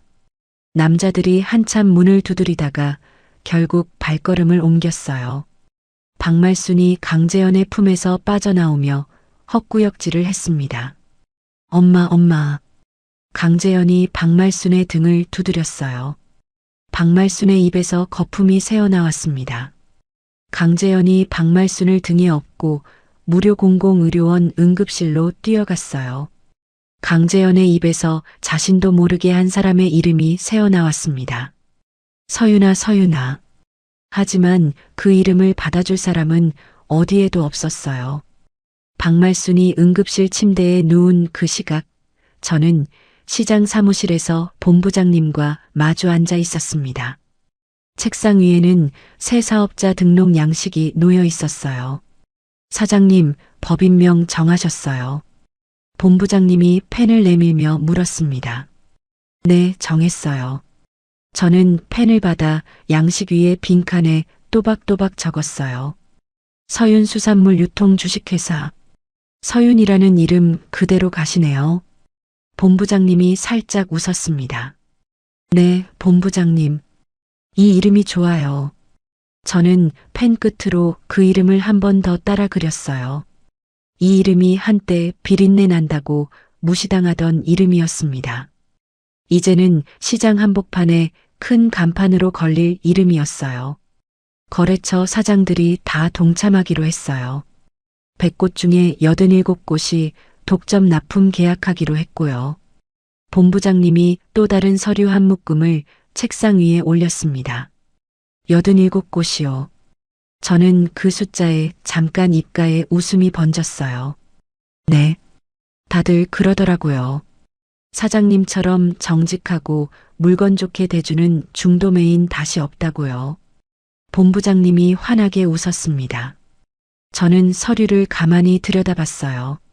거래처 사장님들의 이름이 한 명 한 명 적혀 있었습니다. 핸드폰이 한 번 울렸어요. 김 변호사의 짧은 문자였습니다. 사장님, 강재현 씨 개인 파산 신청 정식 기각됐어요. 평생 채무 변제 의무 유지됩니다. 저는 그 문자를 한참 들여다봤어요. 평생이라는 두 글자가 화면에 또렷이 박혀 있었습니다. 저는 핸드폰을 책상 위에 엎어두고 본부장님 쪽으로 다시 시선을 옮겼어요. 본부장님 가요. 오늘 광어 들어올 시간이에요. 저는 점퍼를 걸치며 말했습니다. 네, 사장님. 본부장님이 양식을 정리하며 따라 일어섰어요. 사무실 문을 열고 나서자 시장의 비린내가 코끝에 훅 끼쳤습니다. 저는 그 냄새를 깊이 들이마셨어요. 이 냄새가 바로 저의 진짜 향수였습니다. 법인 설립을 마치고 몇 달이 흘렀습니다. 서윤 수산물 유통 주식회사의 첫 겨울이었어요. 저는 시장 안쪽 2층, 새로 단장한 사무실에서 직원 12명과 함께 첫 송년 회식을 마쳤습니다. 사장님, 올해 매출 보고서 나왔어요. 부장님이 두툼한 봉투를 책상 위에 올려놓았어요. 이제 부장님의 직책은 영업본부장으로 바뀌어 있었습니다. 본부장님, 수고하셨어요. 천천히 봐도 되죠? 저는 봉투를 옆으로 밀어두며 가볍게 답했어요. 천천히 보세요. 좋은 숫자예요. 본부장님이 환하게 웃었습니다. 그날 회식 자리에서 저는 본부장님께 한 가지 부탁을 했어요. 새벽 하역장 시찰을 같이 가보고 싶다는 거였습니다. 법인을 세운 뒤로 사무실 일이 많아져 현장에 자주 못 나갔거든요. 내일 새벽 4시에 모실게요. 광어 첫 트럭 들어오는 시간 맞춰서요. 본부장님이 약속 시간을 잡아주셨어요. 다음 날 새벽 저는 두꺼운 점퍼를 걸치고 시장 하역장으로 나갔습니다. 새 사무실로 옮긴 뒤에 처음 신어본 새 장화는 발에 아직 익지 않았어요. 하지만 시장의 비린내와 차가운 공기는 1년 전과 다를 게 없었습니다. 사장님, 오랜만에 현장 나오시니까 어떠세요? 본부장님이 옆에서 함께 걸었어요. 좋아요. 사무실 의자가 푹신해서 그동안 허리가 더 안 좋았어요. 저는 가볍게 웃으며 답했습니다. 하역장 입구에는 거대한 얼음 창고가 있었어요. 거기서 새벽마다 20만 300상자가 트럭에 실려나갑니다. 일용직 짐꾼들이 한 사람당 20kg, 30kg짜리 얼음 괴짝을 어깨에 짊어지고 트럭과 창고 사이를 왔다 갔다 했어요. 저는 그 광경을 천천히 지켜보고 있었습니다. 그때 얼음 창고 앞에서 한 남자가 비틀거리는 모습이 눈에 들어왔어요. 점퍼를 잔뜩 껴입었지만 어딘가 익숙한 체구였습니다. 저는 본부장님 쪽으로 시선을 돌렸어요. 본부장님, 저쪽 사람 누구예요? 저는 작게 물었습니다. 아, 저 사람이요. 2달 전쯤 들어온 일용직이에요. 신분증 검사도 못하는 사정이라고 작업 반장이 받아줬다더라고요. 일은 굶떠요. 본부장님이 무심하게 답했어요. 저는 그 남자를 다시 봤습니다. 바로 그때 그 남자가 자기 몸뚱이만 한 얼음 괴짝을 어깨에 들어 올리려다 다리가 풀려 그 자리에 쿵 하고 자빠졌어요. 괴짝이 깨지면서 얼음 조각이 사방으로 튀었습니다. 야, 이 새끼야, 그것도 못 들어. 작업 반장이 입에 담지 못할 욕설을 퍼붓기 시작했어요. 죄송합니다, 반장님. 죄송합니다. 남자가 맨손으로 얼음 조각을 주워 담기 시작했습니다. 그 목소리, 그 어깨의 굽은 선. 저는 그 자리에 멈춰 섰어요. 강재현이었습니다. 사장님, 왜 그러세요? 본부장님이 제 표정을 살피며 물었어요. 아무것도 아니에요. 저는 짧게 답했습니다. 작업 반장이 강재현의 등을 한 대 후려쳤어요. 이 새끼야, 어제도 한 박스 깨먹었지. 이거 너 일당에서 다 까야 해. 알아? 네, 죄송합니다. 죄송합니다. 강재현이 얼음 위에 무릎을 꿇은 채 연신 고개를 숙였습니다. 얇은 점퍼 사이로 강재현의 어깨뼈가 그대로 드러났어요. 일주일 전 시장에 처음 왔을 때보다 살이 더 빠진 듯 보였습니다. 본부장님이 잠시 후 작은 한숨을 쉬며 입을 열었어요. 사장님, 사실 저 사람 정체한 지 한 달쯤 됐어요. 본부장님도 알고 계셨어요. 저는 본부장님을 돌아봤습니다. 네. 작업 반장이 저한테 슬쩍 물어보더라고요. 사장님, 전 남편이 우리 시장에 들어와 있는데 어떻게 하면 좋겠냐고요. 본부장님은 뭐라고 하셨어요? 법대로 시장 규정대로 하라고 했어요. 일 못하면 일당 까고 잘하면 일당 주라고요. 그게 사장님 뜻일 거라고 했어요. 본부장님이 담담하게 답했어요. 저는 본부장님 어깨를 한번 가볍게 두드렸습니다. 잘하셨어요, 본부장님. 저는 그 자리에서 좀 더 지켜봤어요. 강재현이 얼음 조각을 줍는 손은 새빨갰습니다. 면장갑도 끼지 못한 채 맨손이었어요. 그때 시장 공용 화장실 쪽에서 다른 광경이 눈에 들어왔습니다. 키 작은 한 노인이 노란 고무장갑을 끼고 타일 바닥에 찌든 때를 박박 닦고 있었어요. 허리가 활처럼 굽어 있었고 머리는 반백을 넘어 거의 잿빛이었습니다.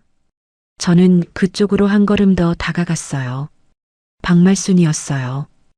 박말순이 솔로 바닥을 닦는 동안 지나가던 상인 하나가 화장실에 들어가면서 1,000원짜리 한 장을 박말순의 발치에 던졌습니다. 오늘은 2칸만 더 닦아요, 어머니. 상인의 말투는 거칠지 않았지만 공손하지도 않았어요. 네, 사장님. 2칸만요. 박말순이 떨리는 목소리로 답했습니다.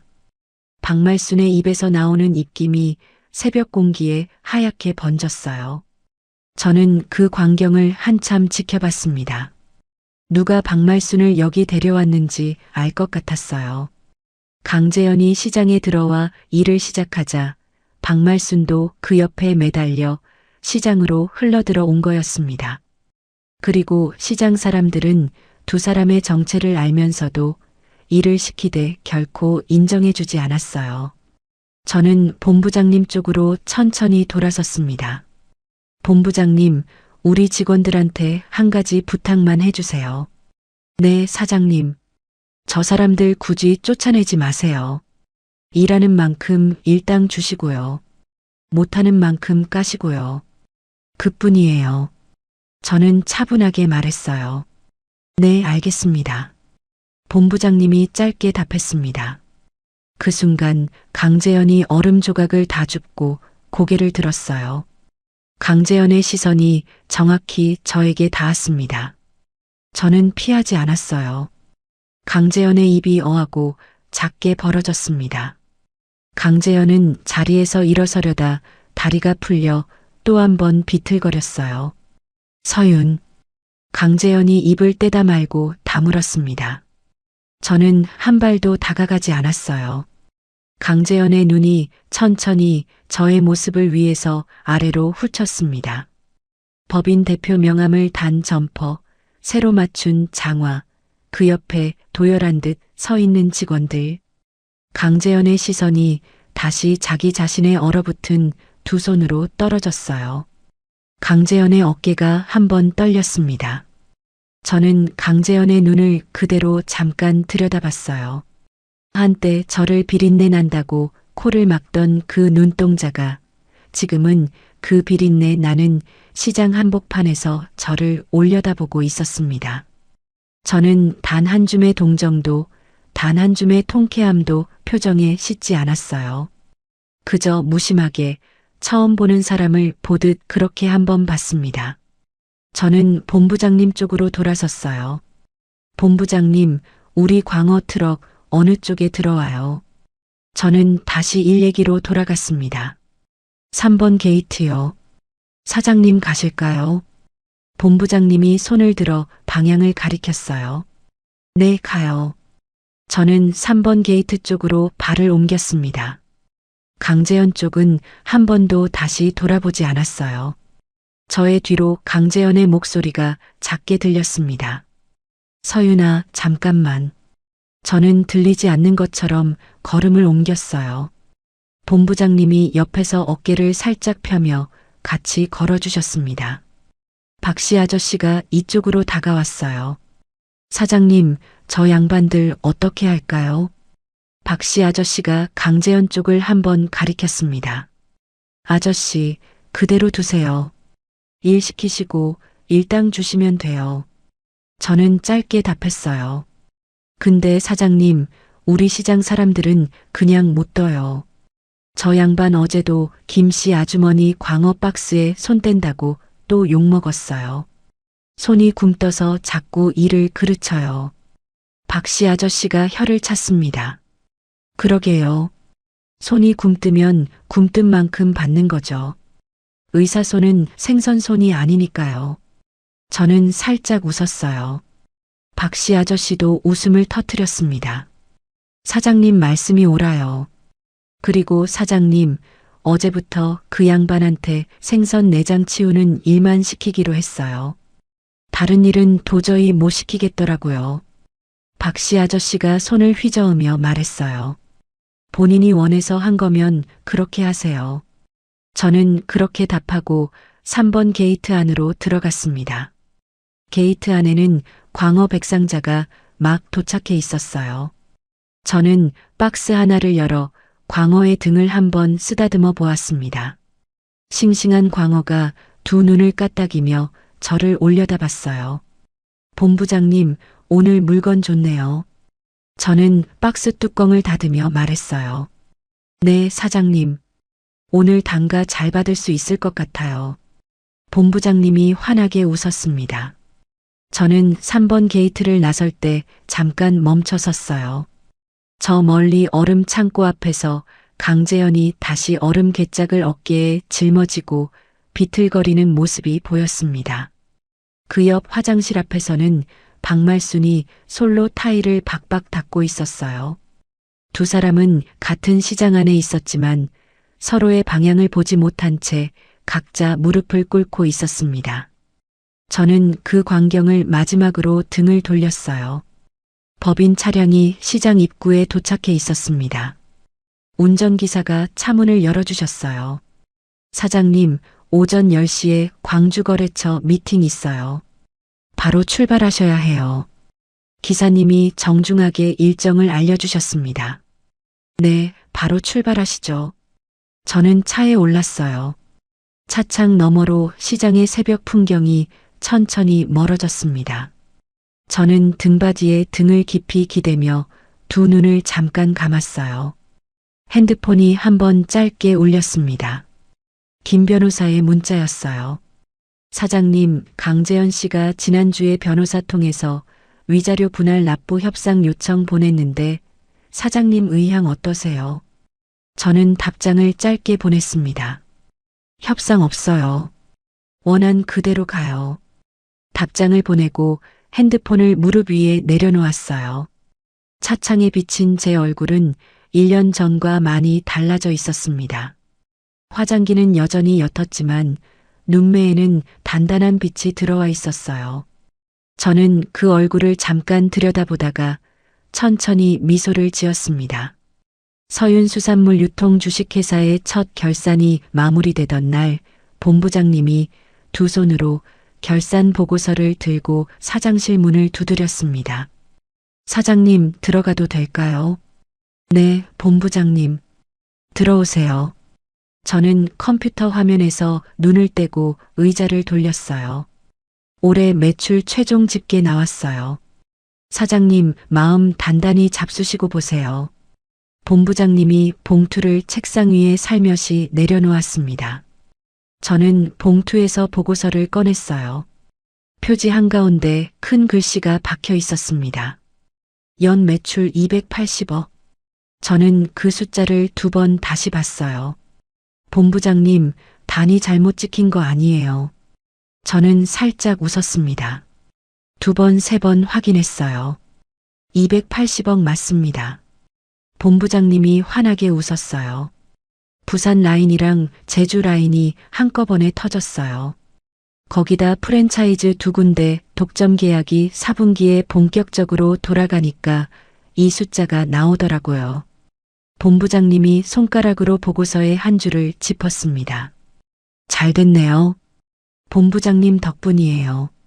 저는 보고서를 책상 위에 천천히 내려놓았어요. 무슨 말씀이세요? 다 사장님이 새벽부터 발로 뛰어서 만든 길이에요. 본부장님이 손사래를 쳤습니다. 저는 보고서 옆에 놓인 다른 봉투를 들어 보였어요. 본부장님, 이거 보셨어요? 저는 매끈한 금박 봉투를 내밀었습니다. 뭐예요, 그거? 전국 우수 여성 기업 인상 수상 통지서요. 다음 주 화요일에 시상식 있대요. 저는 본부장님께 봉투를 건넸어요. 세상에. 사장님, 이거 진짜예요. 본부장님이 봉투를 받아들고 눈을 동그랗게 떴습니다. 네, 진짜예요. 그리고 이거 더 있어요. 저는 다른 봉투를 또 하나 꺼냈어요. 이건 또 뭐예요? 경제잡지 표지 인터뷰 요청서요. 다음 달 호 표지에 실어준대요. 저는 본부장님께 그 봉투도 건넸습니다. 사장님, 우리 회식해야 해요. 우리 직원들 다 같이요. 본부장님의 목소리에 신이 났어요. 좋아요. 본부장님이 날짜 잡으세요. 저는 의자에 등을 기대며 웃었습니다. 본부장님이 두 봉투를 들고 사장실을 나간 뒤 저는 잠시 창가로 다가갔어요. 시장 골목이 한눈에 내려다 보이는 자리였습니다. 새벽이 지난 시장은 한낮의 햇살 아래 한가로워 보였어요. 저는 그 풍경을 한참 동안 바라봤습니다. 같은 시각, 시장 한쪽 식당 골목.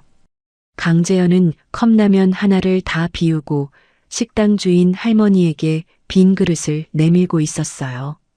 요즘 강재현은 하루 두 끼를 컵라면으로 때웠습니다. 일당 8만 원 중에서 사채 이자로 6만 원이 빠져나가고 나면 손에 쥐는 돈이 2만 원이었거든요.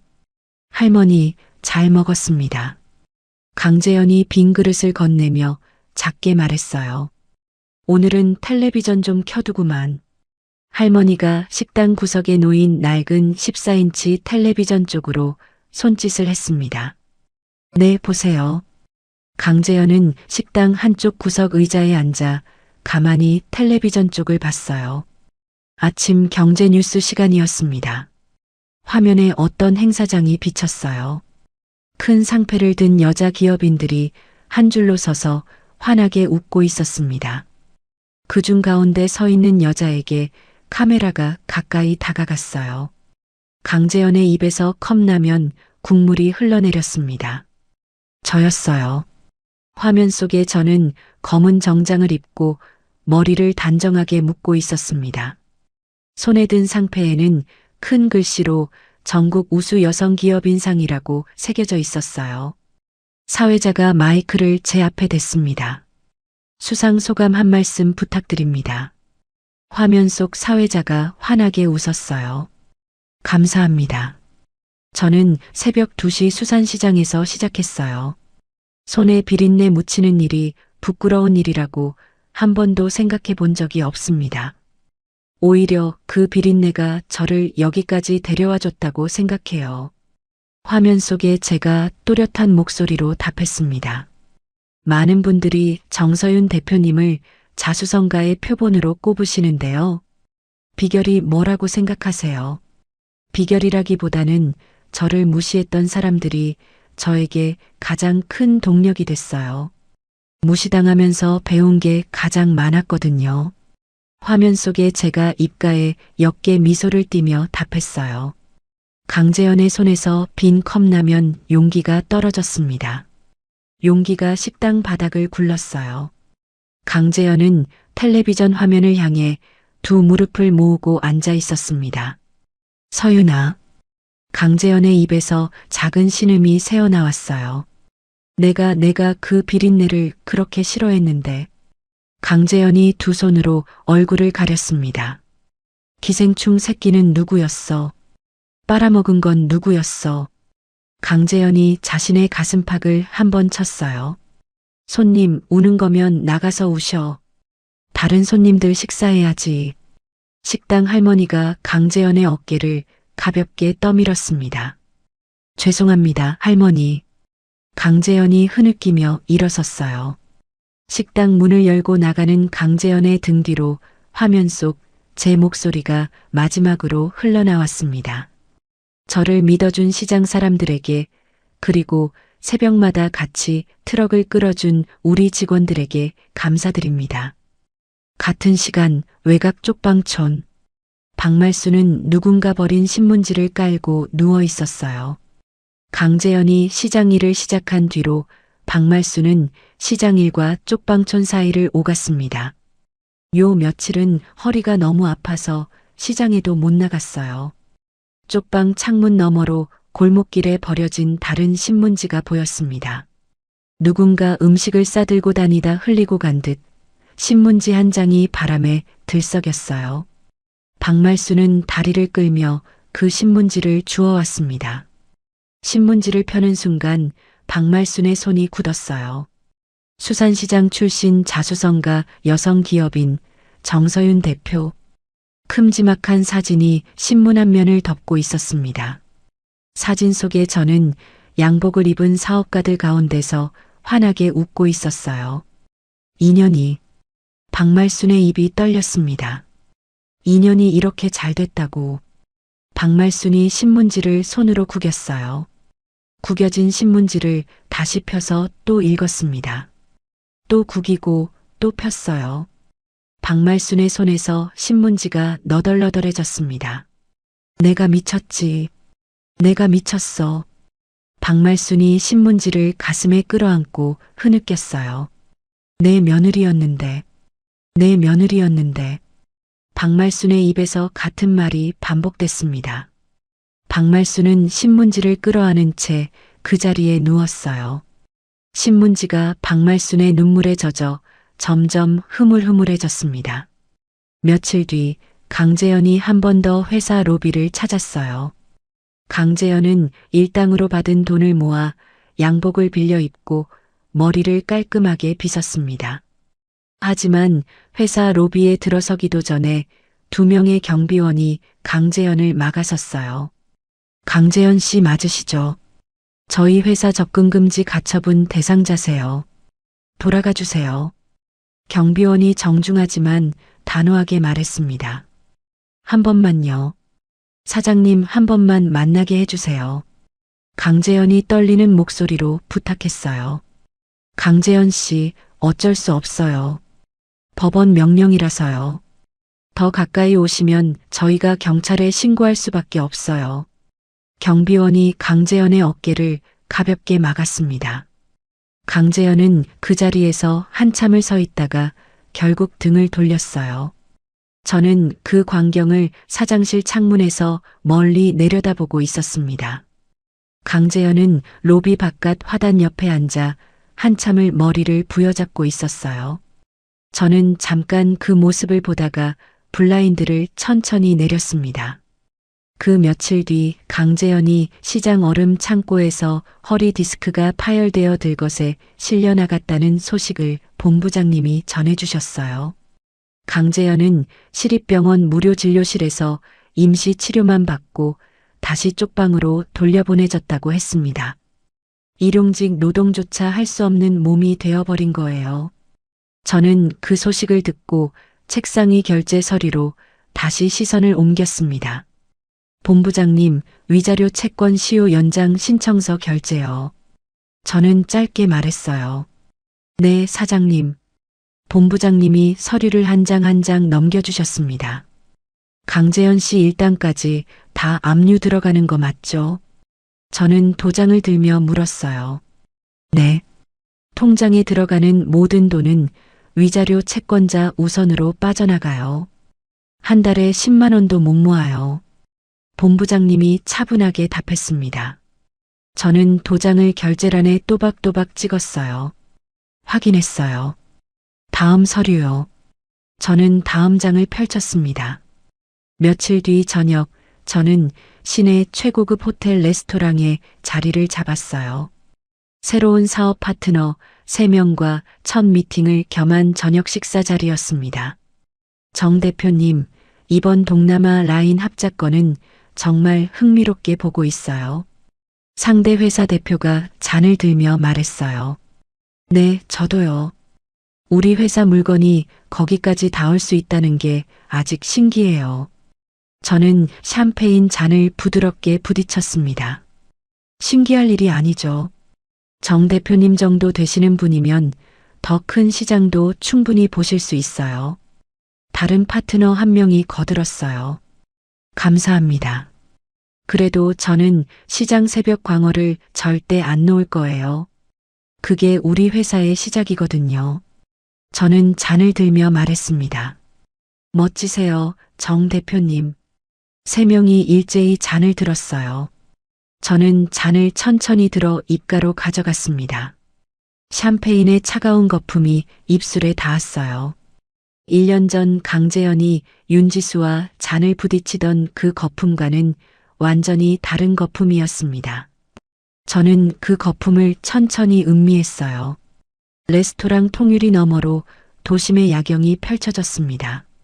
저는 그 풍경을 바라보며 잔을 비웠어요. 헛바람 들어 저를 내쫓은 2 사람은 평생 갚지 못할 빚의 굴레 안에 있었고 사기꾼 1명은 영영 잡히지 않을 어느 외국 도시 어딘가에 있었습니다.